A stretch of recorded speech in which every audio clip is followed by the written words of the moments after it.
Hello and welcome to the Real Life Show, ladies and gentlemen. My name is Jonathan. This is a platform where we get to engage, interact, learn from icons, gurus, moguls, trendsetters, trailblazers, difference makers, and world changers. I'm talking about, and I'm excited because sitting next to me is one of the individuals who have become, I think, the heroes of this country, right? So, ladies and gentlemen, I'm at Diamond TV right now, chilling with Dingindaba. Hey, Dingy, welcome to the show, man. Dingindaba. Dingindaba, yeah. Thank you. Thanks How you for doing? having me. I'm good, thanks. And yourself? Your eyes are red. What's happening? My eyes are always red, actually. Okay. That's probably because I don't sleep much. Yeah. But it's nothing new. It's not from the elections. They're always red. Now, this particular episode, we're just doing it to appreciate the work that you guys did, particularly, Diamond TV and your team. The country is busy talking about you and appreciating you. The first question I have for you is, before you were unleashed, by the boss, Costa, what message did he tell you? Well, we've been preparing for this election for a very long time.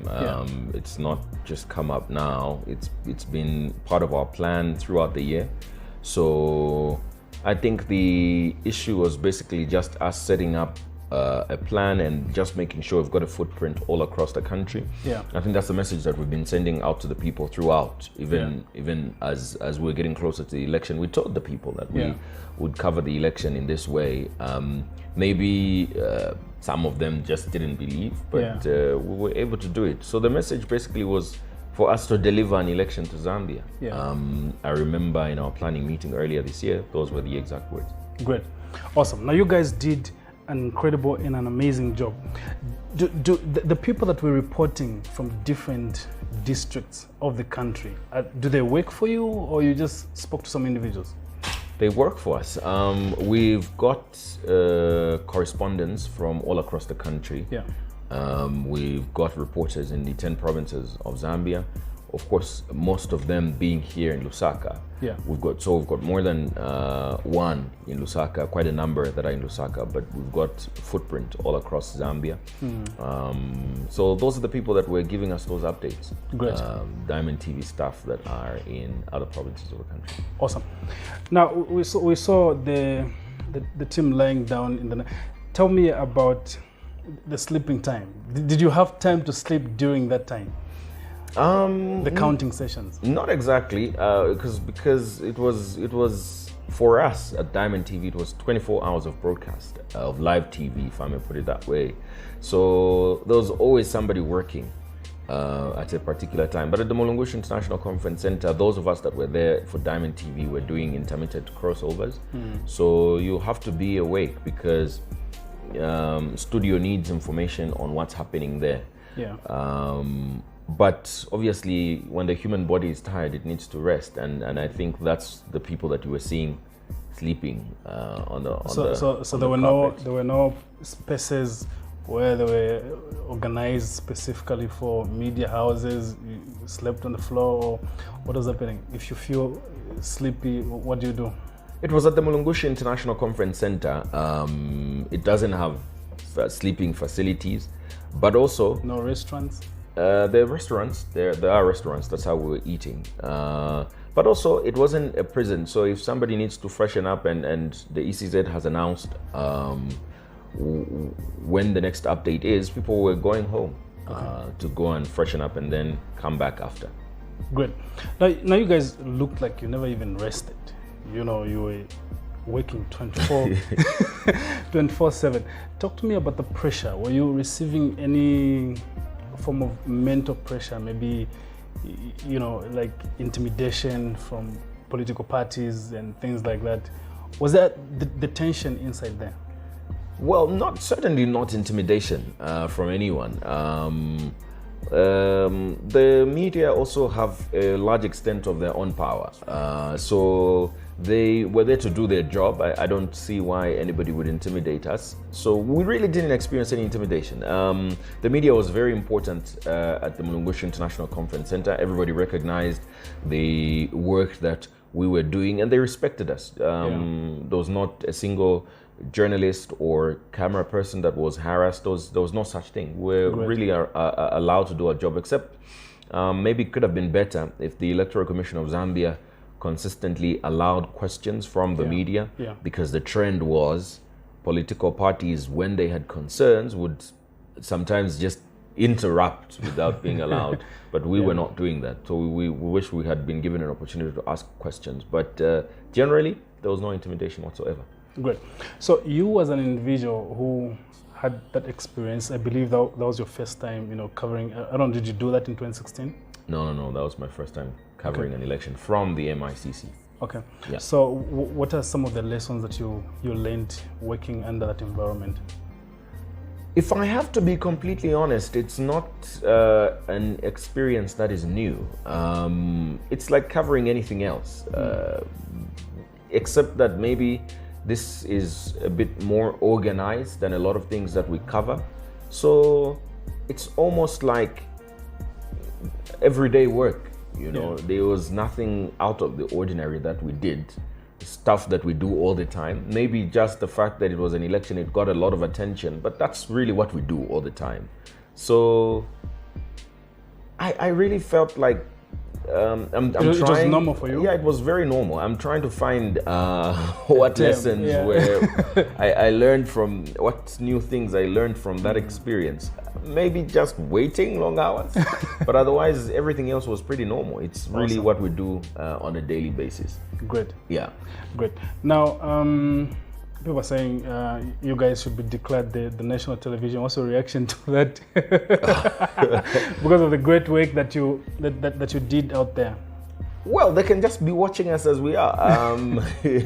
We don't need that. But I also need to mention, put it in context, that one of the things that people say is that they are disappointed with the national broadcaster. But I feel that's not a problem with the staff at the national broadcaster, because the people that are there, I know them, you know them, they are talented people. They are people that come from these same media houses. We've got a lot of those people that have worked for media houses, a lot of them coming from movie TV, for example, a lot of them coming from different media houses. They are talented people, they are professionals. It's just that the truth is the system doesn't allow them to be as creative and as productive as they are supposed to be. And I guess the belief or the hope now is that the new administration will give leverage to the national broadcaster to effectively execute their work, because even as we speak, the trend is unimpressive, if you ask me, as a citizen of this country, because now the tide has just shifted, and even the coverage of the news is basically just talking about the president-elect, which is what people were complaining about with the previous administration that is now outgoing. So if you ask me, it's not really, it's the system. If the system allows those people to do their work, then they will execute. And people should not be happy that the national broadcaster at the moment is just covering the president-elect. It's actually not a good thing. It shows you to what extent they are restricted from doing their work, because they are very well capable of doing, they've got way more equipment than we do, that's worth millions of dollars. So they are able to do the work if the system does allow them. So we don't need to declare any other national broadcaster. They just need to be given enough leverage for them to do their work effectively. Awesome. Now, as we wind up with this brief interview, I know the president, talking about the president, he spoke in terms of media, giving media freedom and things like that. Just as we close, what are your remarks, or how can I say, your reaction towards the message that is coming from the president in line with media houses? Well, I'm happy with the fact that he was taking questions. That's a first. He spoke, probably the time that he spoke yesterday is the amount of time put together that President Lungu and President Michael Sata spoke with the media, put together. And it's very encouraging for me as a person in the media, because that gives an opportunity for people to seek accountability directly from a head of state and ask him questions and seek answers to things that concern the people. So that's encouraging, and I hope that will be the trend, because information is key, and when people don't have information, they resort to making assumptions, which could be wrong. And when they are wrong, they could be detrimental to the country. So it's important that we maintain this consistency, and the president-elect continues engaging the media, is willing to take interviews, and hopefully in 2026 he'll be willing to participate in the debate. Awesome. Great, great. Now, ladies and gentlemen, this particular interview, I just came to appreciate Diamond TV and the team for doing an amazing job of covering the election, the electoral process, the counting, and everything that happened. Everyone was happy, and we really appreciate you guys. And thank you for the opportunity to have an interaction with you this basic moment. And we'll still have more interviews, you know, with regarding media houses. But for now, we just wanted to say thank you to what Diamond TV did, and you guys, you had you were on the ground and you worked hard. Thank you. So thank yeah, you. We appreciate it. That's what we do on the Real Life Show. You know, appreciating people who are doing amazing and great stuff out there. Continue watching. Stay safe, and God bless you. Peace. You are sweeter than sugar from Mazabuka, and sweeter than honey from America, addictive than ganja from Jamaica. Iwe wa isa wa sanika. Flow,